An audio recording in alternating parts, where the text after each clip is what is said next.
Tahun 2021 merupakan tahun yang penuh perjuangan untuk merealisasikan penyelenggaraan analog switch off. Tahun ini ASO memang kembali ditunda, namun pemerintah tetap berpegang teguh untuk merealisasikan ASO selambat-lambatnya tanggal 2 November 2022. Setahun sebelum pelaksanaan ASO, Diskominfo bersama dengan KPU Pusat telah menghitung mundur tepat pada November lalu. Kemudian bagaimanakah realisasi dan juga implementasi dari KPU Pusat untuk merealisasikan analog switch off pada 2022?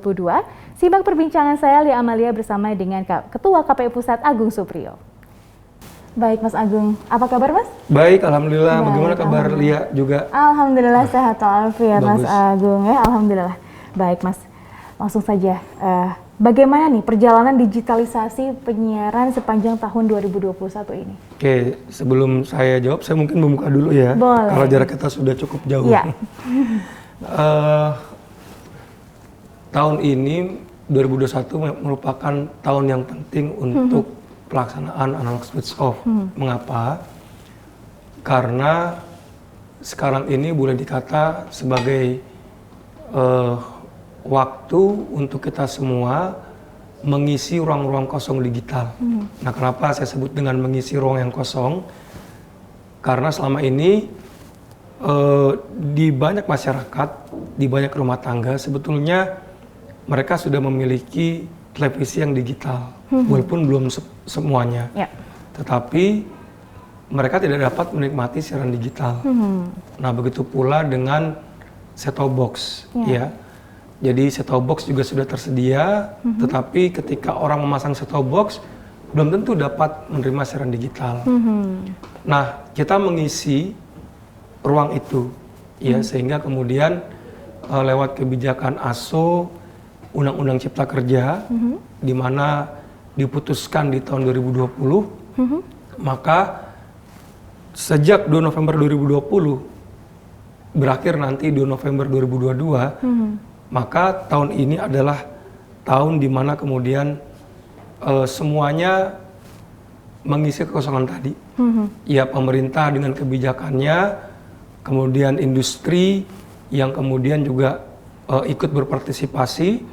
Industri di sini bisa industri televisi yang kemudian menjadi pemegang multiplexer, juga kemudian industri set-top box dan rumah tangga itu sendiri. Nah, kalau sinergi ini sudah terjadi, maka diharapkan masa akhir dari analog switch off 2 November 2022 itu bisa selesai. Nah, itu adalah tugas kita bersama.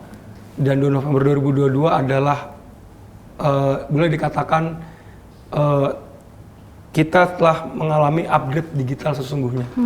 Jadi kita tidak lagi bicara tentang televisi, tetapi juga lebih bicara lebih umum tentang peradaban digital. Baik. Setelah 2 November 2022. Seperti kita ketahui bahwa ASO tadinya akan dilaksanakan pada tahun ini, Mas Agung. Iya. Kemudian ada mundur karena pandemi COVID-19 akan dilaksanakan pada 2 November 2022. Itu apa yang menjadi kendala sebetulnya selain corona? Sebetulnya gini, pandemi itu merupakan hal yang luar biasa ya. Ini membuat bukan hanya pemerintah Indonesia, ya, tapi juga luar negeri yang kemudian merevisi targetnya. Salah satunya ya target ASO ini. Jadi direvisi. Yang direvisi itu bukan batas akhir ASO di November 2022, tapi tahap mematikan siaran analognya. Jadi pemerintah itu punya target, umpamanya pada bulan ini sampai bulan ini di tahun ini, ya, maka daerah-daerah ini yang harusnya sudah digital. Nah, ternyata target itu direvisi karena ada pandemi. Nah, apa sih yang membuat pandemi itu orang terkena? Yang pertama, sosialisasi tidak lagi menjadi efektif. Dulu itu kan orang berharap sosialisasi dengan kita berkumpul di satu tempat, memberikan set-top box. Nah, sekarang dilakukan via Zoom. Virtual. Jadi memang ini ya memang efisien tapi tidak efektif. Ini yang pertama. Yang kedua kemudian ya proses set-top box-nya, ini yang memang dirasa masih kurang. Jadi ini yang kemudian harus dikerjakan secara serius, sosialisasi dan set-top box. Tapi saya yakin setelah pemerintah merevisi targetnya, maka pemerintah, ini saya sebagai Ketua KPI yakin mampu kemudian menjalankan proses analog switch off sampai tuntas, sampai 2 November 2022. Baik, nah dari KPI Pusat sendiri, apa sih sosialisasi yang sudah dilakukan kepada masyarakat? Karena masih banyak, Mas Agung, yang belum tahu nih tentang TV digital. Masih banyak yang blenger antara berbayar gitu kan, dan tidak. Jadi di sini juga saya tegaskan ya, bahwa TV digital itu bukan internet. Sangat beda. Kalau teman-teman bilang digital itu YouTube, TV digital itu YouTube, ataupun TV streaming ya seperti Netflix dan sebagainya, itu bukan itu. Jadi TV digital itu TV free to air yang sering kita lihat di TV yang tidak berbayar, cuma dengan kualitas nanti yang lebih jernih dan variasi yang lebih banyak, variasi tontonan yang lebih banyak. Ya mirip TV kabel kan banyak tuh kalau kita berangkat TV kabel, cuman ini tidak berbayar. Dan TV yang ditonton itu adalah TV-TV produk dalam negeri, contoh Inspira misalnya. Dan nanti akan banyak kok TV-TV yang bermunculan, bisa lebih dari 50 TV yang akan hadir di TV kita. Nah itu adalah TV digital. Nah bagaimana sosialisasinya?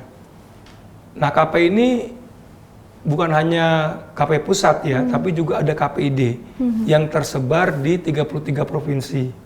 Nah KPID ini juga melakukan istilahnya turun ke bawah, mengedukasi, memberikan informasi kepada masyarakat tentang apa sih yang dimaksud dengan TV digital.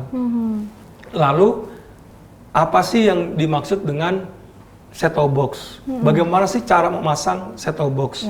Lalu kalau rumah tangga sudah memiliki TV digital, apakah perlu memakai set-top box? Jadi ini semua yang diedukasi oleh KPID. Dan seperti yang tadi saya sebut semula, KPID juga ikut mengisi ruang-ruang kosong ya lewat sosialisasi.